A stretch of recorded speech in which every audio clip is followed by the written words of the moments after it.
ولهذا فإن حزب جبهة التحرير الوطني يدرك أن المرحلة الراهنة تفرض خطابا صادقا وممارسة مسؤولة وتنظيما منضبطا، لأن المواطن الجزائري اليوم أصبح أكثر وعي وأكثر مطالبة بالنتائج وأقل تسامحا مع الارتجال والتناقض.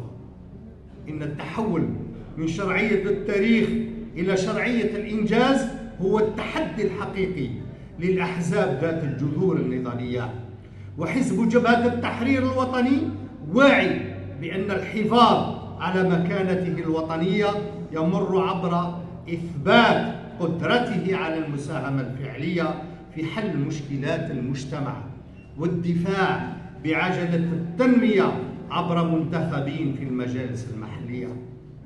لقد أثبتت التجارب أن الشعارات وحدها لا تصنع التنمية، وأن الخطاب غير المرتبط بالواقع يفقد مصداقيته سريعا.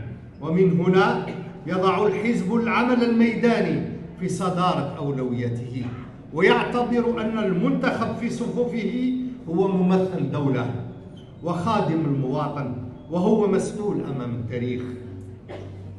إننا نرفض أي ممارسة تسيء إلى صورة العمل السياسي، ونجدد التزامنا بأن يكون حزب جبهة التحرير الوطني فضاء للنزاهة والكفاءة والانضباط، لأننا نؤمن بأننا ورثة رسالة الشهداء الأبرار وقيمها الإنسانية الخالدة.